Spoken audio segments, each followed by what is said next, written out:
الله الرحمن الرحيم وصلى الله وسلم وبارك على سيدنا محمد وعلى آله وصحبه أجمعين.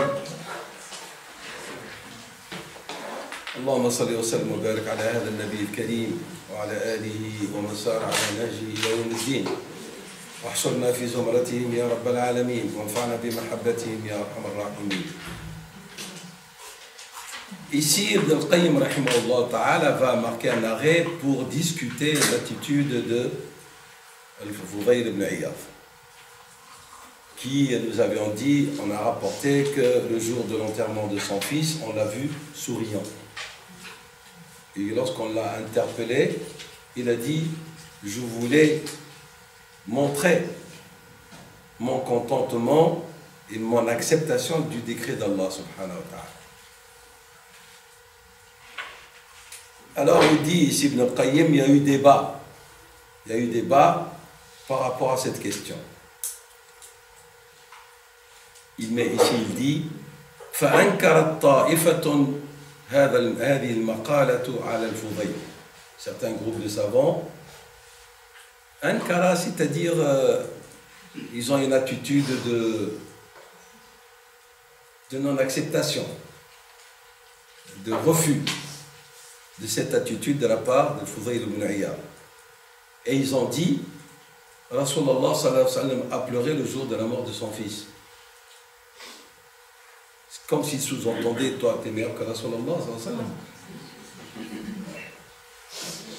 Et il a informé, sallallahu alayhi wa sallam, c'est toujours le discours de ce groupe de savants, il a informé que le cœur est triste et que les yeux pleurent à la suite du décès de son fils. Alors que le prophète sallallahu alayhi wa sallam, il se situe où, point de vue foi? Il se situe au plus haut degré des maqamet de l'acceptation des décrets d'Allah. Et s'il y a quelqu'un de ravi, par excellence, c'est Rasulallah sallallahu alayhi wa sallam. Alors Rasulallah sallallahu alayhi wa sallam n'a jamais contesté, ne s'est jamais opposé à une prédestination ou à un décret d'Allah. Et malgré ça, il était attristé par le décès de son enfant. Et toi, tu dis, je souris pour montrer que je suis satisfait. Il dit, c'est une attitude qui est rejetable. Wannukranu veut dire vraiment un rejet avec, j'ai pas envie d'utiliser des mots français qui sont pas explicites, mais il y a le sens, c'est-à-dire un rejet avec un certain dénigrement. Que c'est une attitude qui est fausse, qui est erronée, non acceptable. Ça va? Ankartu alayka kada, ou que tu as fait telle chose, c'est-à-dire je considère que tu as fait quelque chose qui n'est pas acceptable et qui peut être sujet de réprimande. Et alors il dit, ce groupe, ils disent, comment est-ce que vous nous rapportez une telle anecdote et vous la citez comme faisant partie des causes d'éloge de Fudayl ibn Iyad. Il a fait quelque chose, rahimahullah, qui n'est pas conforme à l'attitude de Rasulullah sallallahu alayhi wa sallam, et vous dites, ah, regardez, ça fait partie des qualités de Fudayl ibn Iyad. Donc ça, c'est la première tendance. Et pour Ibn al-Qayyim, il va faire un travail d'analyse. On appelle ça tahqiq. Qu'est-ce qu'il dit? Il dit, Rasulullah sallallahu alayhi wa sallam, son cœur est tellement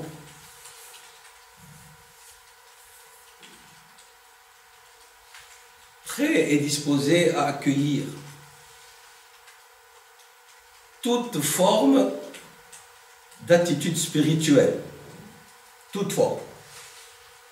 Et on appelle ça, c'est-à-dire il est arrivé à un état de perfection, il kamalat, ce qui n'est pas le cas de nous.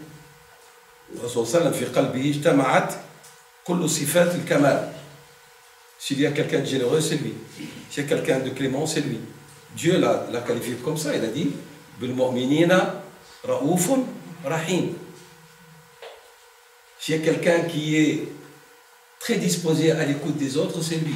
S'il y a quelqu'un de conciliateur, c'est lui. Ils sont d'accord? S'il y a quelqu'un qui est bon, c'est lui. Tendre, c'est lui. Doux, c'est lui, sallallahu alayhi wa sallam. Fermeté, c'est lui. Courageux, c'était lui, sallallahu alayhi wa sallam. Les compagnons disaient le plus courageux d'entre nous, c'est celui qui pouvait être sur le champ de bataille à côté du prophète sallallahu alayhi wa sallam. Parce que nous, on a tendance à croire que le prophète, il est dans sa tente et il regardait les combats. Pas du tout. On lui a installé sa tente, mais après, il est sur le terrain. Hein. Et donc, les compagnons disaient, Ash-Shuja'u, le plus courageux et futé d'entre nous, celui qui pouvait se tenir à côté de lui sur le champ de bataille. Sallallahu alayhi wa sallam. Il dit, Ibn al-Qayyim, son cœur est devenu tellement large qu'il a englobé toute forme de canalette, d'attitude spirituelle, d'attitude du cœur, qui sont du domaine de perfection. Parmi cela, Ar-Rida Anillah. Ar-Rida Anillah, ça c'est très important, là, nous avions expliqué. Ar-Rida Anillah, je suis content de Dieu. Et puis il y a Ar-Rida Billah, nous l'avons expliqué. Raditu Billahi Rabba. Après il dit, Ibn al-Qayyim, wal-buka'u, et les larmes qui ont coulé pour la mort de cet enfant, c'est une miséricorde pour cet enfant. Wal-buka'u rahma. Alors pourquoi s'interdire des larmes de miséricorde? Ça c'est deux. Et il dit que notre prophète sallallahu alayhi wa sallam, Dieu lui a accordé le degré al-maqam. Hein? Al-hal, nous avons dit un état. Et nous avons dit que le maqam est meilleur que le hal. Vous vous rappelez de ça? Parce que le hal, il a pour racine at-tahawul. Aujourd'hui, vous êtes au firmament des cieux par la force de votre foi, et demain, vous êtes plus bas. Benam al-hal, c'est une situation dans laquelle vous vous établissez. C'est un Al-maqam. Al-maqam, ahsan. Vous dites aqamtu dans tel endroit, c'est-à-dire j'ai résidé. Donc ton cœur s'installe. Rasul sallam n'avait pas des hal, il avait des maqam. Il dit Ibn al-Qayyim ici, wa maqam rahmati. Donc ce degré, cette station, cette résidence du cœur dans le maqam de la miséricorde et la douceur du cœur est quelque chose qui est une des qualités de Rasul sallam. Et Al-Fudayl ibn Iyad, son cœur n'a pas pu être large pour contenir tout cela. C'est le langage d'Ibn al-Qayyim ici. Et c'est clair, hein? Nous n'allons pas donner préférence et prééminence de Fudayl sur Rasulullah sallallahu alayhi wa sallam. C'est ça le danger dans lequel sont tombés certains adeptes de certaines confréries. Parce que vous voyez l'éloge qu'ils font et la soumission et le culte qu'ils rendent à leur mashayikh. Vous dites, astaghfirullah al-azim, c'est pire, ça devient même, comme a dit Rasul sallam, un salam, une idole qu'on adore avec Allah subhanahu wa ta'ala ou en dehors d'Allah subhanahu wa ta'ala. Donc il dit ici, il n'a pas pu unir dans son cœur ni maqam al-rida ni maqam al-rahma. Il a réussi à avoir maqam al-rida, mais al-rahma il ne l'a pas eu. Et puis maintenant, le Qayyim va nous dire les gens sont de 4 sortes par rapport à cette question. Il y a 4 individus.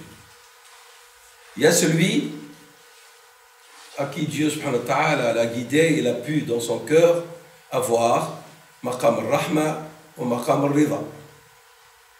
D'accord? Le deuxième, il y a ceux qui étaient dans maqam al-rida et il lui a fait oublier et voiler maqam al-rahma, comme al-Fudayl. Il n'a pas pu contenir les deux. Le troisième, il y a ceux qui sont dans la clémence et dans la douceur, qu'ils ont oublié l'importance de la satisfaction des décrets d'Allah. Et alors, qu'est-ce qu'il fait? Ce sont des gens qui vont, entre guillemets, le terme, vous devez le comprendre d'une manière conforme à la pensée spirituelle d'Ibn al-Qayyim. Ils vont s'anéantir dans le maqam, c'est-à-dire s'anéantir, ne rien voir d'autre que la satisfaction de Dieu. c'est pas le fana chez les soufis. Hein. L'anéantissement de soi en Dieu, qui a engendré malheureusement hein, le fana. Ah oui, c'est ce que j'ai dit. Il faut que le terme soit utilisé, y compris le fana, dans le sens, c'est-à-dire que et nous ne pouvons pas parler d'une entité, entre guillemets, ou d'un être de Dieu, lorsqu'on parle de ça. Attention, l'anéantissement en Dieu veut dire que je me dissous en Dieu. Ça c'est du kufr.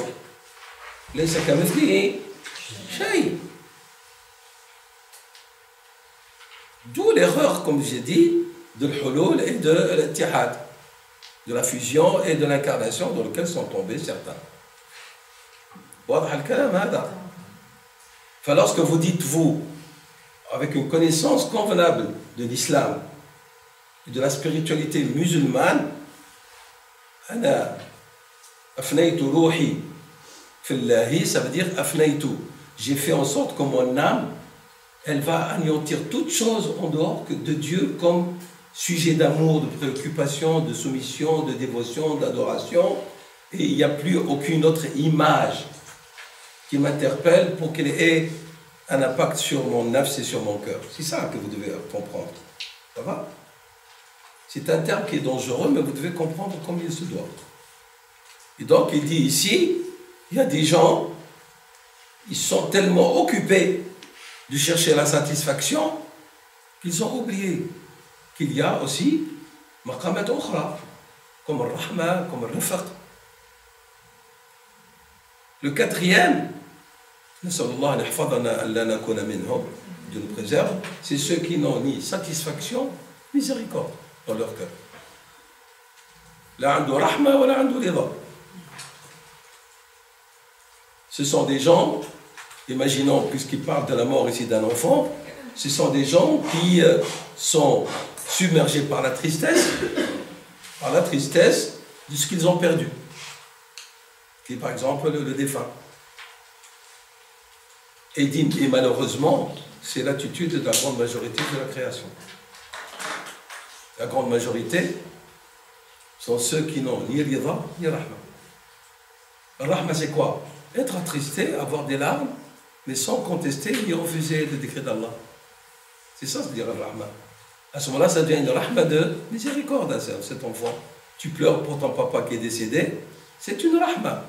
Mais tu te lamentes, et tu te griffes, et tu te cognes la tête, et tu casses la maison, et tu quittes tout, et on devrait te tenir avant que tu te jettes de la fenêtre.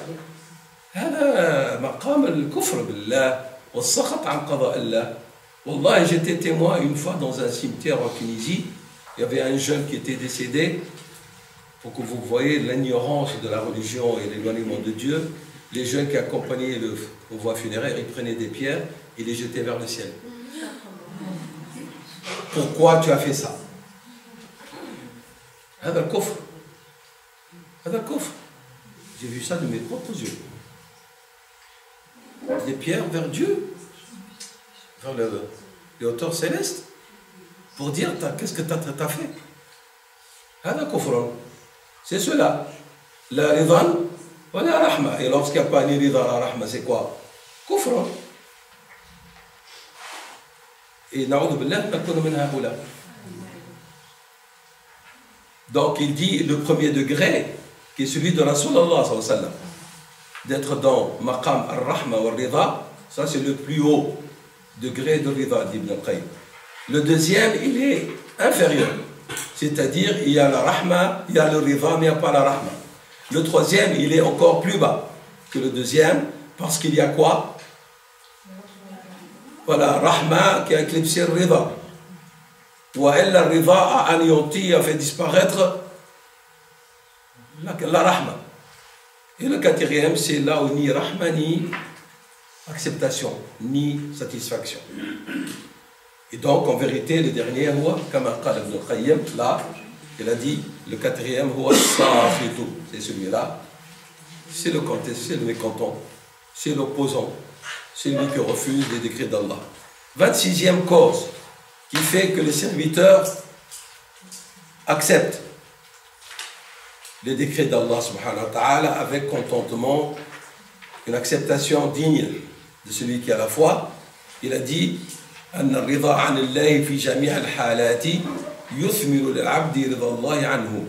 Lorsque tu es satisfait de Dieu en toutes circonstances. 26e أن الرضا هو اختيار ما اختاره الله لعبده. Si vous êtes satisfait, c'est-à-dire vous acceptez ce que Dieu a choisi pour vous. C'est ça en vérité ce que dit Rabbi Ba. Raditu bima arad Allah. Et si vous êtes de ceux qui ont accepté avec satisfaction ce que Dieu vous a prédestiné, vous êtes parmi ceux qui auront en retour, radiyallahu anhum wa radu. Ça va?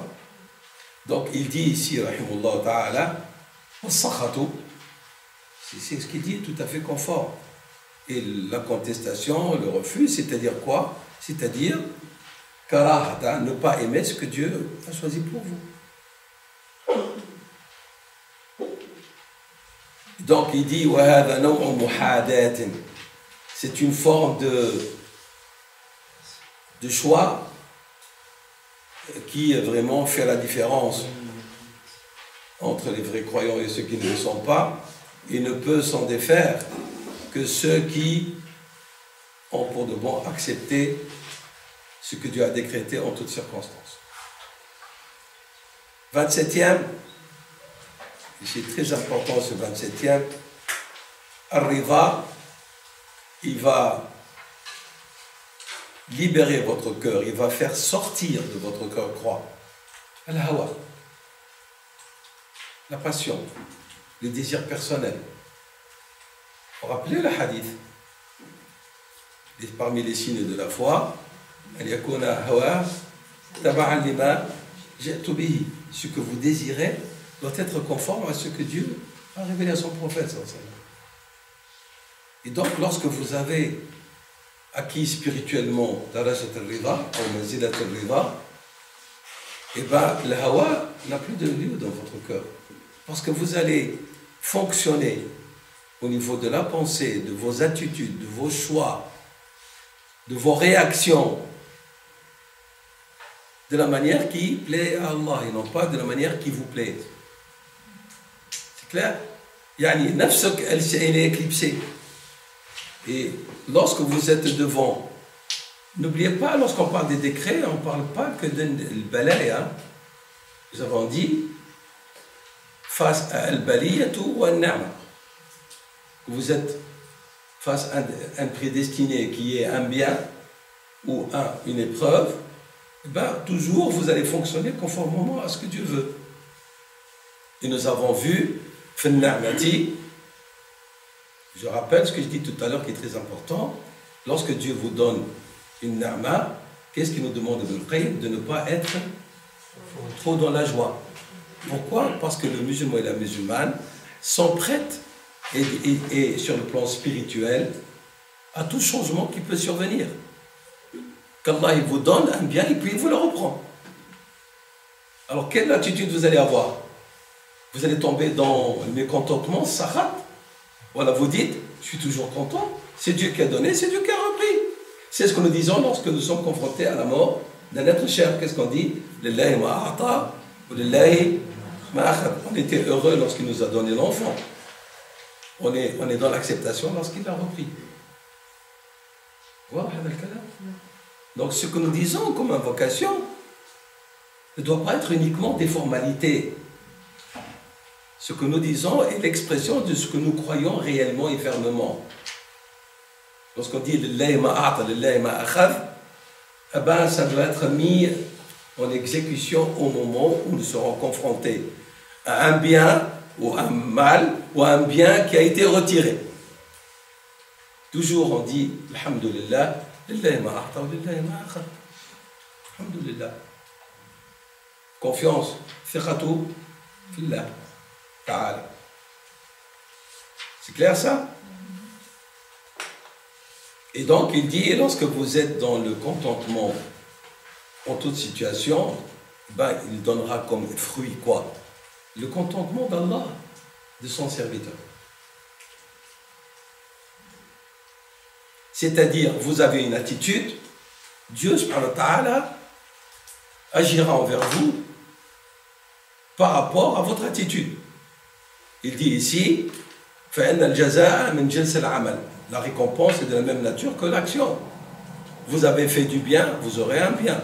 Vous avez fait du mal, et ben ce sera une sanction, un châtiment. Vous avez été satisfait de Dieu, il sera satisfait de vous. Vous êtes mécontent de Dieu, Dieu il est mécontent de vous.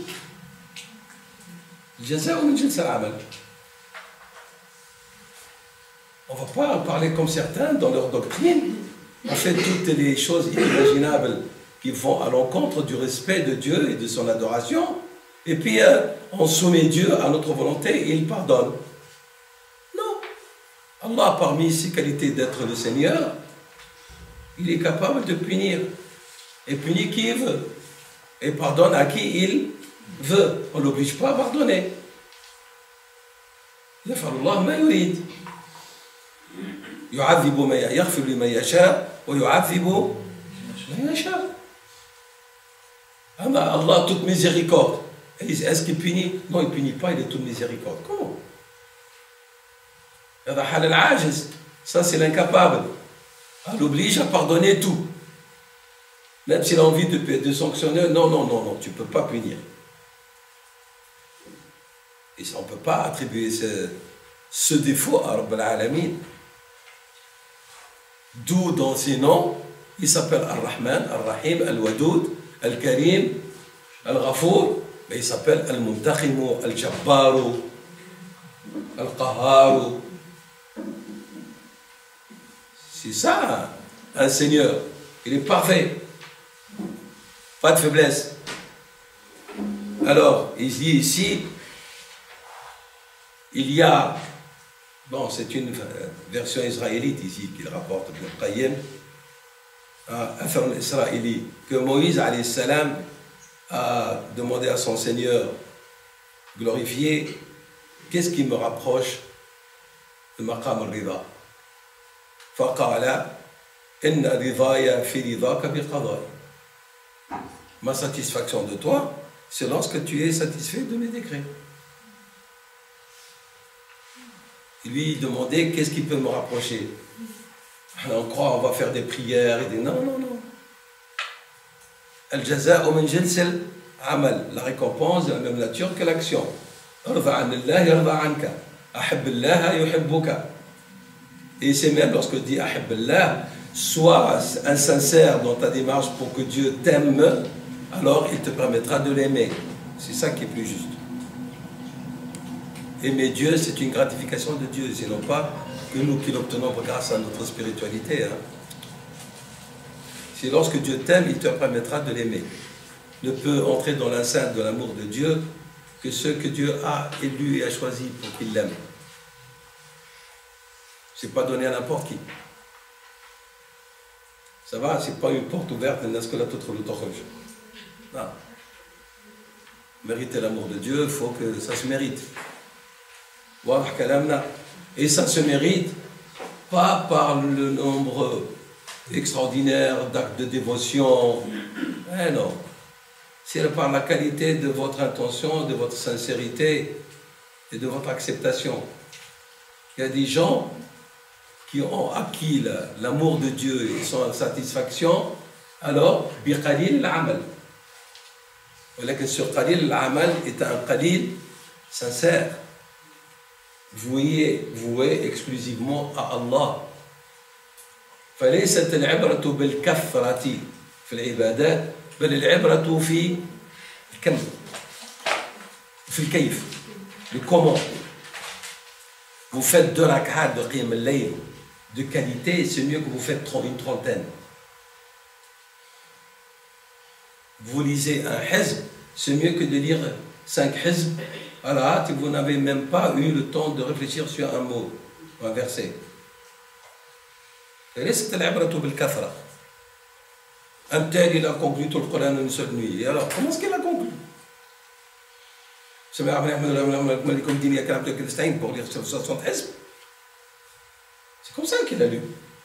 Vous n'allez pas me dire qu'il a fait, après l'Isha jusqu'au Subha, Alhamdulillah, Ya Rabbil Alamin, Ar-Rahman Ar-Rahim, il a fait les 60. Impossible. Impossible. C'est qu'il a fait vraiment une lecture mécanique.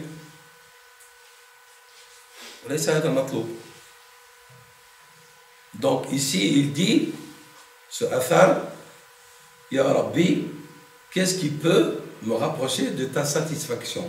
Qala ta'ala, Inna ridaya, ma satisfaction, elle réside où?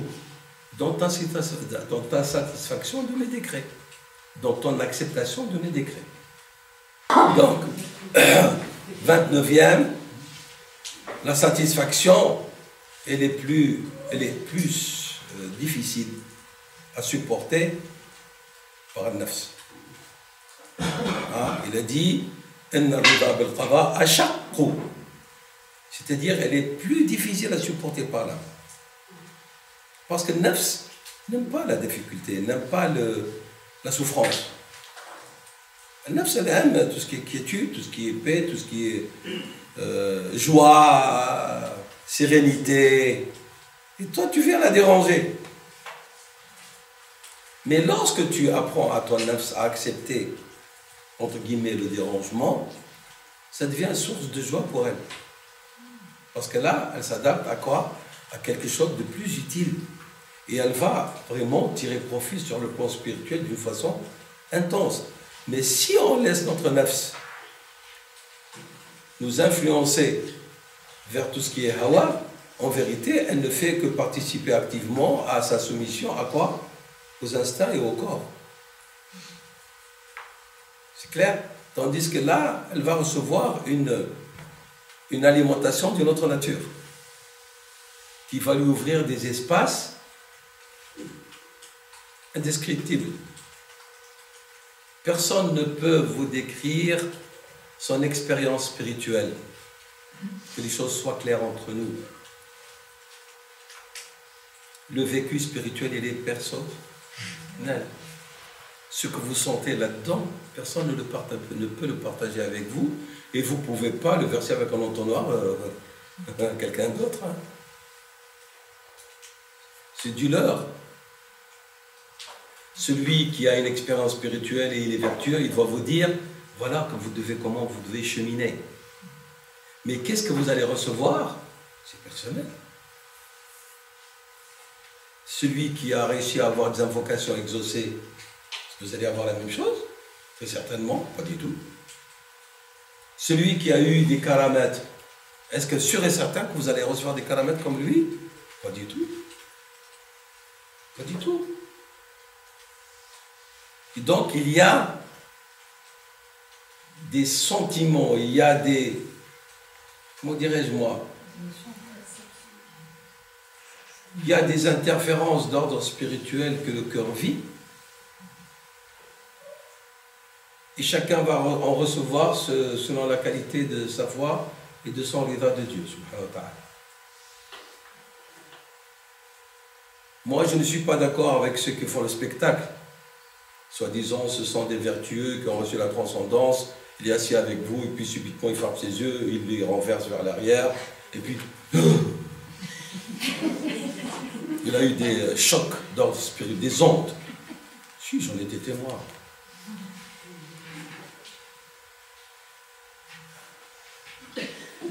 Il reçoit des choses que vous n'avez pas reçues.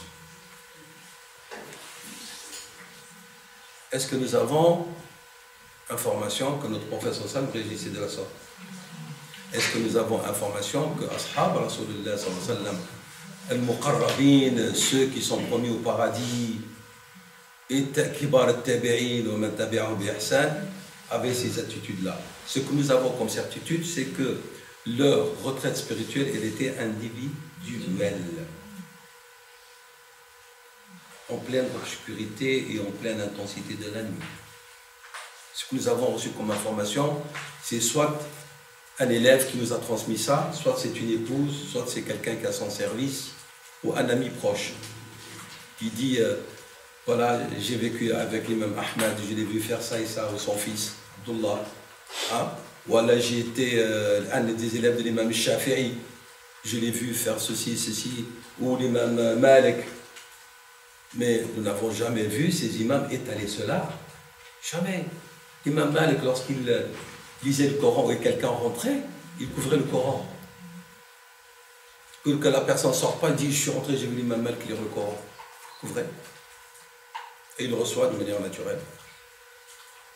Yurfoun, ils cachaient leur moment intime avec Dieu subhanahu wa ta'ala. Parce qu'il y a la crainte de quoi? Le ghurur, le riya ou le kibriya. Ils avaient peur de ça. Ils avaient peur de ce que Ibn al-Qayyim nous a appris et ce qu'il appelait havon nafs. Que le nafs n'en tire un profit. Et lorsque le nafs tire un profit, alors elle va te faire glisser d'une manière inconsciente et invisible vers le ghurur.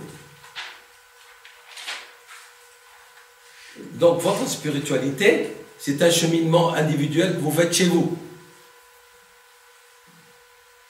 Et là, vous devez vous battre avec votre nafs pour vous habituer à Qiyam al-Layl, pour vous habituer à avoir des moments de méditation, pour vous avoir des moments de dhikr et de glorification d'Allah subhanahu wa ta'ala et de louange adressée à son prophète sallallahu alayhi wa sallam. Vous devez, et ça commence déjà par la patience que vous allez exprimer lorsque vous terminez déjà votre prière. Vous ne dites pas salam alaykoum, vous levez en courant, sauf s'il y a une cause urgente. Mais prenez le temps de terminer vos baqiyat salihat. Si déjà vous êtes persévérant dans vos baqiyat salihat, qui sont une sunnah, votre dhikr après la prière, astaghfirullah, et verset du 30, du 33, et vos invocations, vous allez vous exercer après autre chose. Mais si même la prière, vous dites salam alaykoum, vous levez au courant, ou vous levez pour débattre avec les sœurs ou avec les frères. Un individu pareil déjà qui trouve que la prière était lourde, il est content de s'en être débarrassé, je ne crois pas qu'il va se réveiller vers 3h ou 4h du matin pour faire Qiyam al-Layl. C'est une habitude. Moi je parlais avec certains frères, j'étais choqué. Ils étaient surpris que je parle de faire la prière du matin à l'heure. Ils trouvaient que c'est difficile. Salat al-Sabah. C'est difficile. Oui, c'est difficile, surtout lorsque c'est à 3h du matin. Mais apprends à te lever, faire tes rak'at de dhikr, de qiyam, fais ta prière, il va dormir. Parce que je sais, surtout pour nous en Europe, on ne va pas rester 3h du matin jusqu'au shuruq vers 6h pour avoir la sunna des 2 rak'at là, du lever. Non, c'est une sunna. Si tu ne sais pas le faire, tu ne le fais pas. Mais parler de l'assiduité dans l'accomplissement de la prière du subh à l'heure, c'est une catastrophe, moi je trouve. C'est très grave. Et puis ces personnes veulent parler de transcendance spirituelle, de cheminement. Comment est-ce qu'ils peuvent cheminer si déjà les choses les plus élémentaires, ils n'arrivent pas à les réaliser? Alors ils vont faire tout ce combat dont on parle maintenant. Ils vont se battre pour acquérir les 38 stations qu'on a discutées. La ilaha illallah. Donc, as-salah, as-salah, as-salah, qala Rasulullah sallam, dans son serment d'adieu avant sa mort. Salat, ça veut dire salatu fi waqtiha. Fi waqtiha. C'est clair, donc, il dit, lorsque vous amenez votre nafs pour qu'elle accepte d'être avec Dieu, qu'est-ce qui se passe? Il a dit, c'est comme si vous l'égorgez.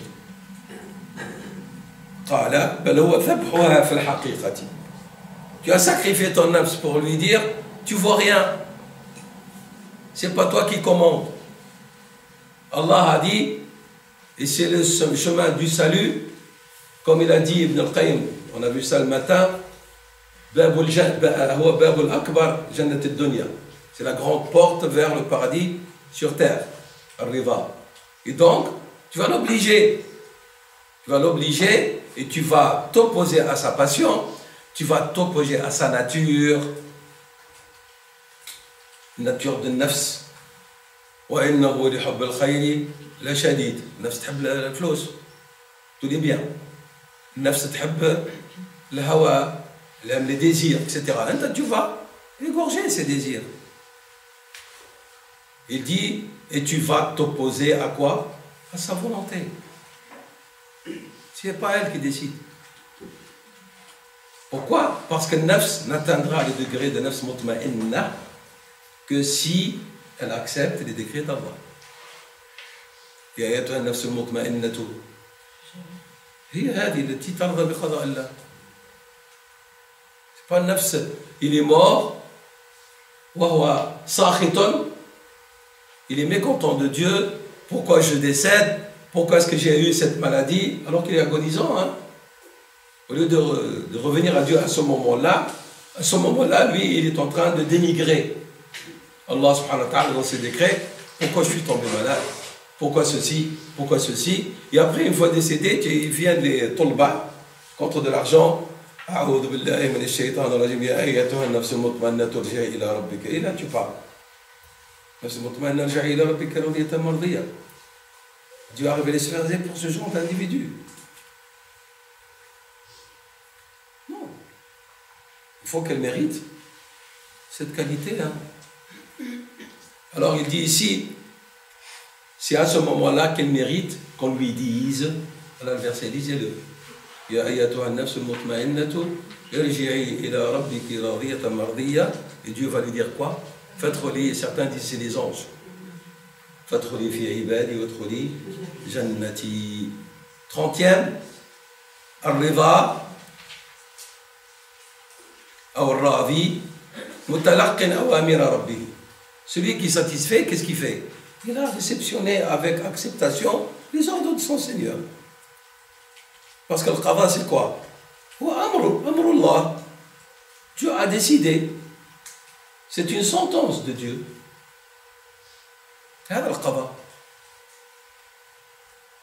Donc, il a accepté quoi? Ce que nous avons appelé hier, vous rappelez les deux formes de qada. Al-taqdir al-kawni ou al-taqdir al-shar'i. C'est celui qui a accepté, accueilli les ordres de Dieu concernant ses décrets portant sur sa création et ses décrets portant sur les lois qu'elle a transmises à ses serviteurs. C'est clair? Et comment est-ce qu'il les accueille? Avec une poitrine toute contente, toute dans un état d'aisance, pas d'inqibaf, nafsuhu munqabira, c'est-à-dire elle est dans un état de frustration, elle se sent dans un état de désolation. Il y a des cœurs, si on avait la possibilité d'analyser leur contenu, on va les voir tels des ruines. Il y a la désolation qui règne. Puis il y a des cœurs, si on pouvait les voir, on va voir dedans de la lumière, de l'intensité, de la joie, de la gaieté à l'intérieur, alors que vous ne voyez pas. Ça peut être une personne qui dit rien, elle est calme, quoi, mais il vit des états que vous ne pouvez pas voir. La sallallahu alayhi wa sallam pouvait voir ça par la volonté de Dieu. C'est clair? Enfin, il dit ici, la soumission. Son nafs, elle est taïba, ma ma'na. Elle est contente. Le renoncement total à toute autre chose. Qu'est-ce qu'il va faire par rapport aux ordres de Dieu, à ses prédestinés? Kawniyya, ou qadariyya, ou diniyya, il a dit et il n'acceptera de ses prédestinés de Dieu que ce qui lui plaît et conforme à ses désirs. Il y a des gens, ils veulent un islam sur mesure. L'islam, j'aime bien. Celle-là, j'aime pas. Allez, c'est haram. C'est haram. Comment il est venu me dire, un responsable, il est venu me dire, mais pourquoi Dieu n'a pas abrogé le riba? J'ai dit, et tu me poses la question pour que je te l'abroge, moi? Comme ça, culotté. Oui, ben, j'ai besoin d'acheter une maison. J'ai dit, c'est ton problème, pas le mien. Dieu a dit c'est haram. Et toi, tu veux me poser à moi la question au 21e siècle, 21e siècle, pourquoi est-ce que Dieu n'a pas abrogé le riba? Responsable religieux.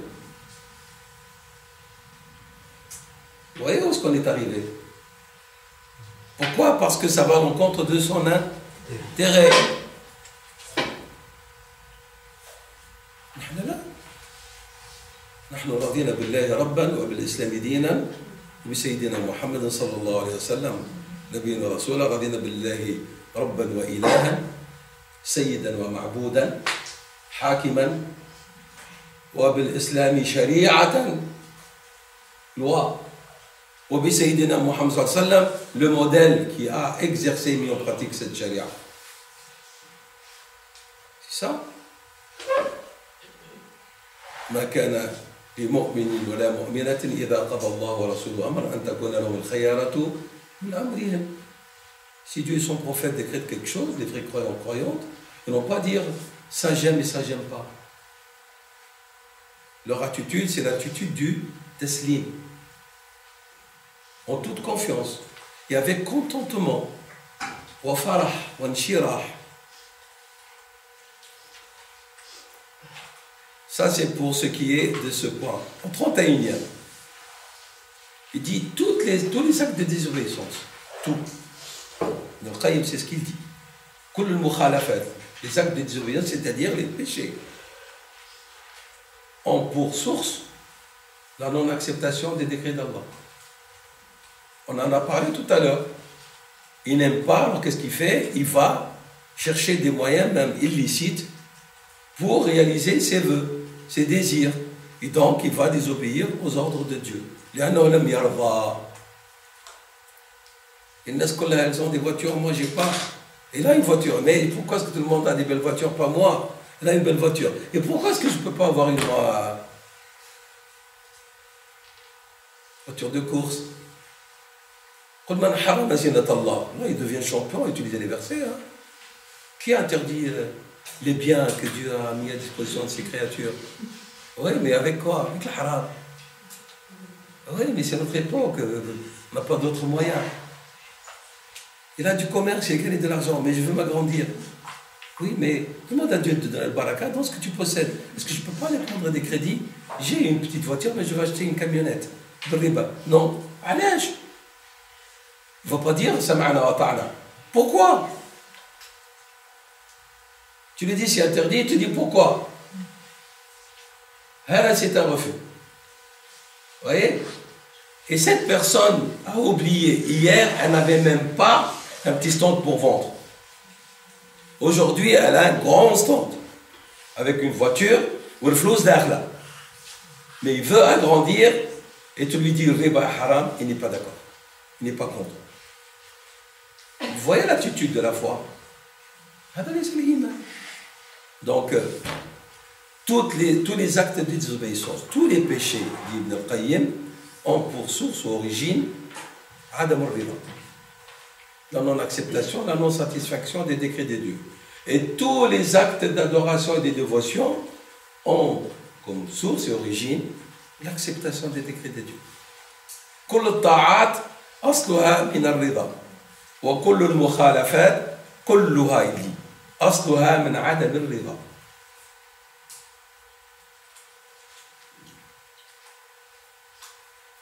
Et alors il dit ici quelque chose de très beau et qui il nous renvoie de temps en temps à nous-mêmes, Ibn al-Qayyim. Il ne parle pas des choses comme ça. Il dit, et chacun d'entre nous, il sait véritablement, sans nul doute, quelles sont les qualités ou les défauts de son nafs. Et si, mais j'aime ce truc. أنت طبيب بنفسك. كل واحد فينا يعرف. Chacun d'entre nous sait où sont ses défauts, les péchés qu'il commet, pourquoi il les commet, pourquoi il a telle faiblesse, pourquoi il a telle hésitation. Chacun le sait. Hein? Et si vous venez m'interpeller en me disant, ça fait des années que j'adore Dieu, mais je me sens, je fais du surplace. Je vous dis, mais vous devez voir pourquoi, qu'est-ce qui vous retient pour ne pas avancer. Il y a des chaînes quelque part, et vous les connaissez, qui font que vous ne pouvez pas avancer. Vous êtes en train de faire sur place.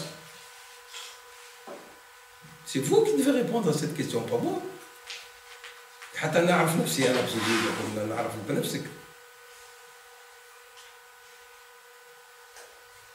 كلامنا واضح هذا. Il dit رحمه الله, regardez, وهذا cette réalité là أن المعاصي كلها سببها عدم الرضا والطاعات أصلها من الرضا إنما يعرفه حق المعرفة من عرف صفات نفسه. Il يعرف صفات نفسه, il sait pourquoi il est content et satisfait, pourquoi il n'est pas content et satisfait. Et donc il doit y remédier.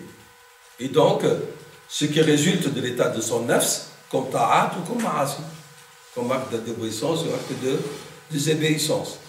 Donc il dit Adam al-Rida ouvre la porte vers les innovations. La personne risque de tomber dans le bid'a, dans les innovations. La non-acceptation, la non-satisfaction des décrets d'Allah peut, induire l'individu dans les innovations. Et lorsque vous êtes dans l'état de satisfaction, ça ferme la porte. Pourquoi? Parce que lorsque vous n'êtes pas satisfait, qu'est-ce que vous allez chercher? Vous allez chercher pour tout le moyen des solutions, des justificatifs.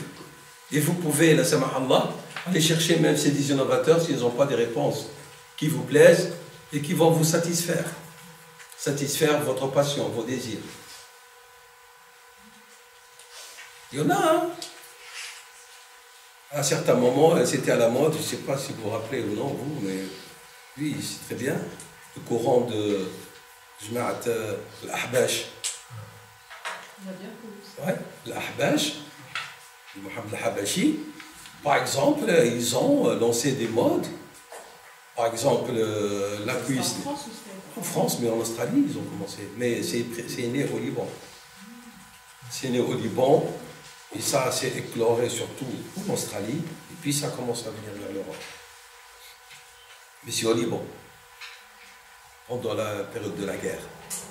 Il a profité pour avoir une renommée.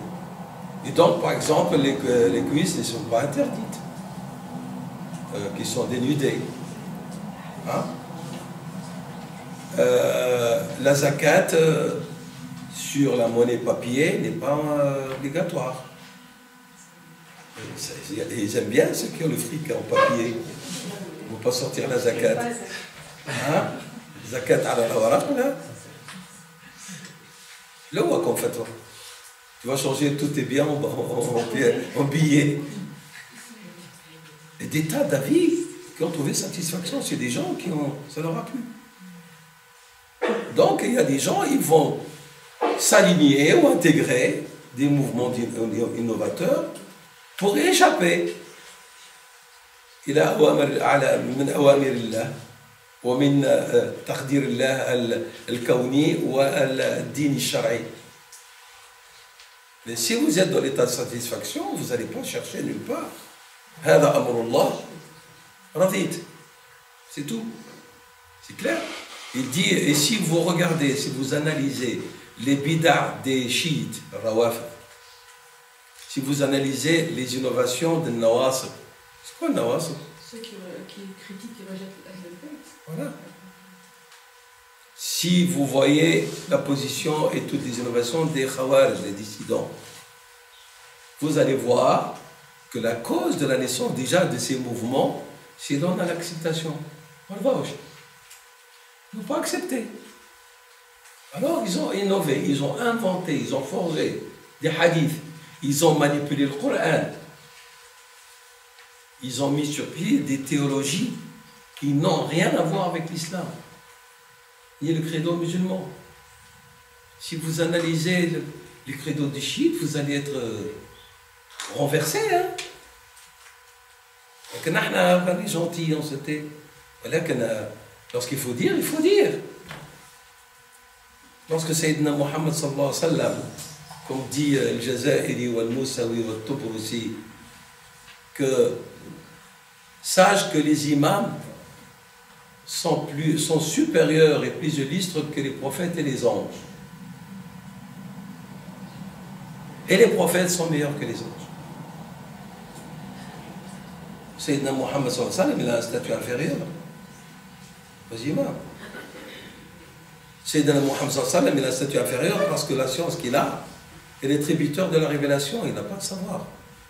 Mais l'imam, il a un savoir éternel, la donne de la part de Dieu, facto, direct, il a l'aile. L'imam, il abroge le Coran. C'est pour ça que leurs livres sont des livres d'interprétation. Tout est interprété, il n'y a pas de justification.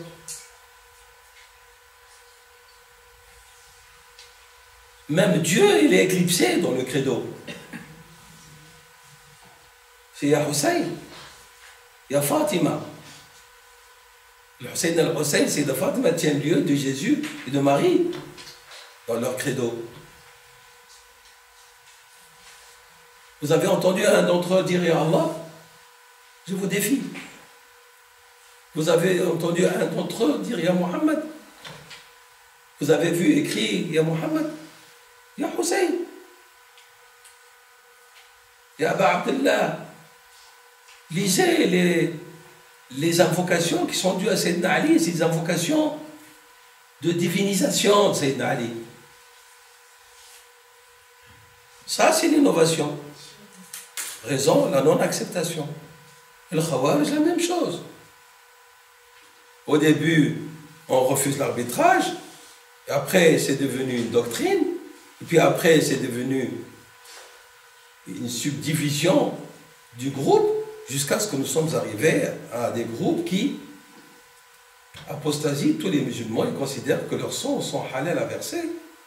Et s'il y a bataille contre eux, ils sont pris, eux, leurs femmes, leurs enfants, comme butin de guerre. Comme la Firqat al-Azariqa. L'Azariqa nous considère des kuffars, des mécréants. Voilà la porte. Si vous analysez, vous allez trouver Adam al-Rida. C'est pour ça qu'Ibn al-Qayyim a cité ces trois. Il a dit, si tu fais une analyse objective de leur doctrine, de l'histoire, de la naissance, de ces mouvances, la ra'aytaha, il a utilisé le lemme du ta'kid ici, pour dire très certainement, vous allez constater et vous allez déduire que la cause de leur naissance, Adam al-Rida, بالحكم الكوني أو الديني أو كليهما, n'ont pas accepté soit les décrets de Dieu par rapport à sa création, ou soit حكم الله الشرعي, ou soit les deux. الثالث والثلاثون, et je conclue avec ça pour qu'on fasse la prière. أن الرضا معقد نظام الدين ظاهره وباطنه. ما معنى المعقد؟ Le lieu vraiment où se tient, où il est institué. La religion, que ce soit le système de la religion en apparence ou le sens interne de la religion. Et puis là, il dit, je l'expliquerai après, il dit, sachez qu'il y a 5 questions.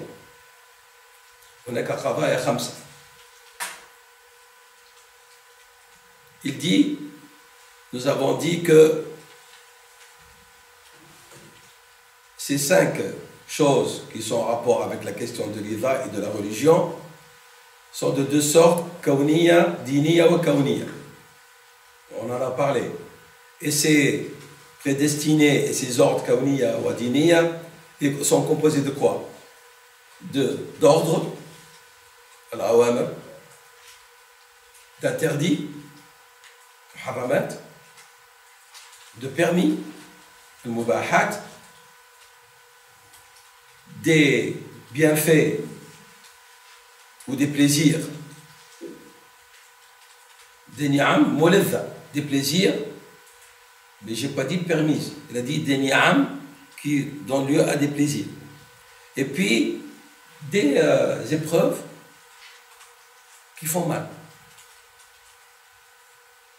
C'est ça ce qu'il y a. Vous avez awamr ou taqdirat diniya ou kauniya.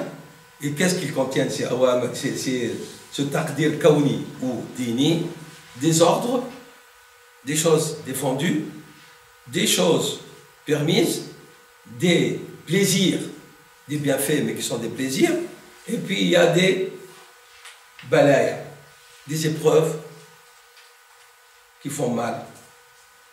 Ça, c'est un. Si le serviteur utilise riva pour agir dans ces choses qu'on a citées maintenant, alors vraiment il a tiré un bon profit de l'islam. Il a gagné, il dit, la coupe qu'il élève.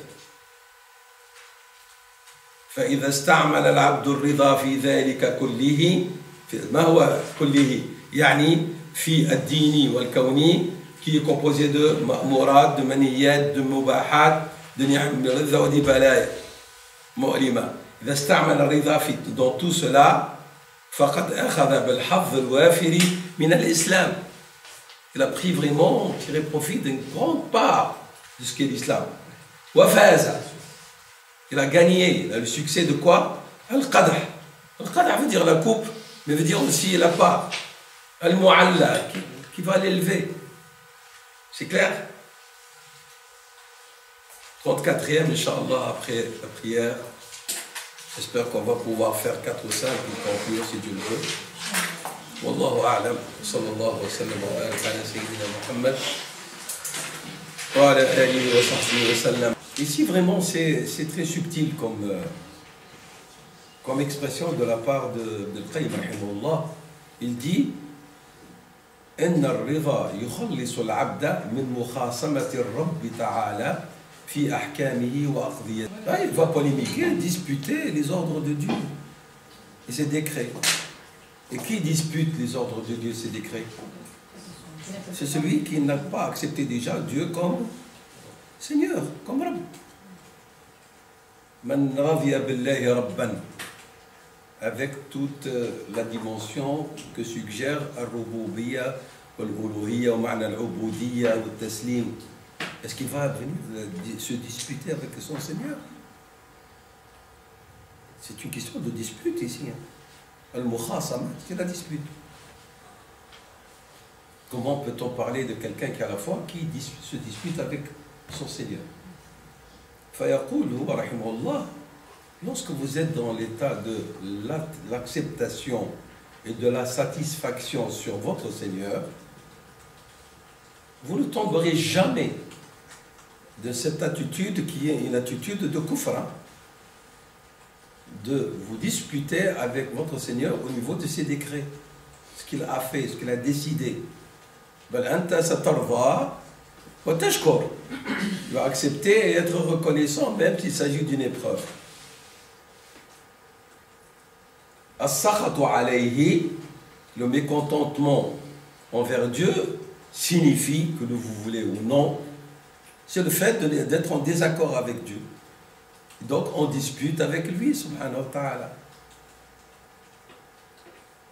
Si quelqu'un avec lequel vous avez un problème, quelle attitude vous aurez avec lui? De rupture. Vous lui tournez le dos. Vous ne voulez pas lui parler. Vous ne voulez pas qu'il vous parle. Quelqu'un qui ne veut pas que Dieu lui parle, ça veut dire qu'il se détourne de ses lois, de son livre révélé. Il va se détourner des directives et des ordres de son envoyé, sallallahu alayhi wa sallam.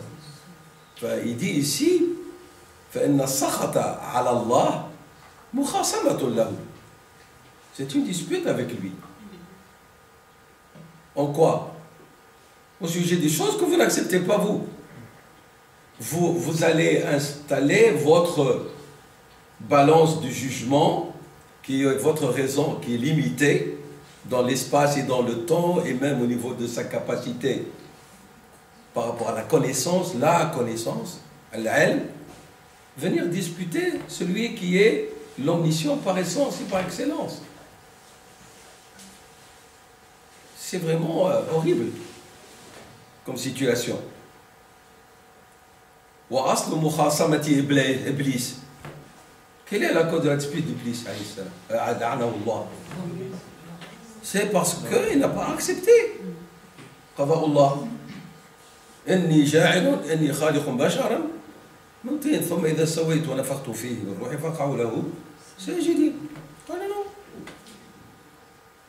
Moi, je ne vais pas me prosterner devant quelqu'un que tu as créé d'argile. Et ailleurs, il dit أنا خير منه خلقتني من نار وخلقته من طين. Mon essence, elle est meilleure que lui. La question, ce n'est pas de l'essence. La question est en rapport avec l'ordre de qui il provient. Du Créateur. Du Seigneur qui t'a dit, tu te prosternes. Alimta ou lam ta'lam, ta foi en Dieu, ta certitude en son omniscience, en sa sagesse, devrait te mener vers l'obéissance. Et non pas dire, pourquoi, expliquez-moi. Ça, c'est dans le monde céleste qu'il a fait ça. Le résultat, il était chassé pour l'éternité. Hein. Maintenant, on a des gens qui vivent dans le monde de la saleté et viennent discuter Dieu, et disputer avec Dieu. Et pourquoi le zina c'est haram? Et pourquoi ceci haram? Et ça c'est vraiment de l'arriérisme et de l'obscurantisme. Vous ne vivez pas à votre époque.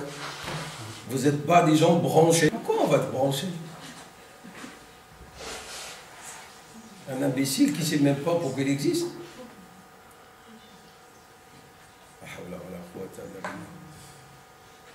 Donc, elle est due essentiellement à la méconnaissance du Seigneur.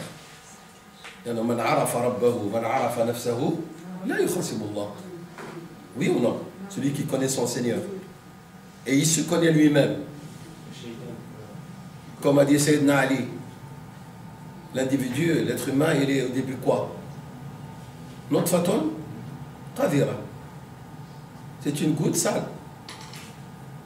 Et il porte entre ses entrailles les sels. ويحمل بين جنبيه العذرة. Les déchets. Et à la fin, il est quoi? Il est un cadavre puant. في آخره جيفة نتنة. Il est puant que même ses bien-aimés le cachent parce qu'il ne veut pas en sentir son odeur. Et il vient par arrogance dire Ana la aqbalu amrullah. Moi je sais mieux que Dieu. Sur ce point-là, il y a une erreur. Il faut abroger ça, il faut abréger ça. Il faut moderniser ce texte. Il faut l'actualiser, il faut le conceptualiser. Il était valable à l'époque de Mohammed, mais maintenant, nous sommes plus méritants et plus capables à dire qu'est-ce qu'il faut. Allahu Akbar. D'un côté, il est dans la contradiction, hein, parce qu'il dit, je crois en Dieu. Et après, il dit, Dieu, il est ignorant. Par ce discours-là, hein, il dit pas Dieu ignorant, mais par son discours, c'est ce qu'il dit. Parce qu'il dit que cette loi n'est plus valable. C'est-à-dire, Dieu ne savait pas ce qu'il devait légiférer pour notre époque. Et c'est nous qui intervenons pour actualiser le Coran et les lois.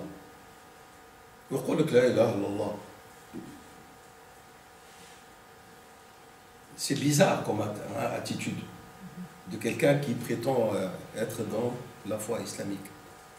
Alors nous, vous savez pourquoi on ne peut rien changer? Parce que c'est notre foi qui nous demande. Une fois, il y a un homme musulman, il me dit pourquoi vous ne modernisez pas votre loi? J'ai dit parce que je ne sais pas moderniser Dieu. Dieu est éternel, je dis. Et sa loi, elle est immuable. Comment est-ce que moi je vais la moderniser? Il faut que je mette à côté ma foi. Et moi, je suis dans une logique avec ma foi. Ma foi me dicte et me dit que mon Seigneur, il est omniscient et éternel, et ses lois sont éternelles. Comment tu veux que moi je vienne et dire au Seigneur éternel, omniscient, tu sais rien. Et moi, je vais moderniser ce que toi, tu as raté. Le jour où je cesserai de croire en ce Dieu, peut-être je ferai comme tu dis. Mais tant que j'ai la foi certaine dans ce Dieu, subhanahu wa ta'ala, avec toutes ses qualités, je n'ai pas d'autre attitude que de dire Sama'na wa ata'na. Nous sommes dans une logique conforme à la foi. Et même à la rationalité, nous sommes dans la logique. Je crois en un Dieu parfait, c'est normal que je lui obéis. Si mon Dieu était un imparfait, à ce moment-là, oui.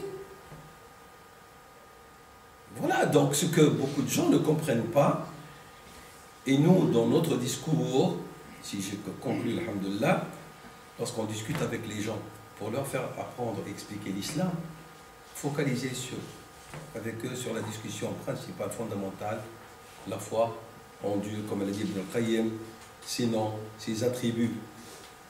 C'est très important. Al-Iman billah.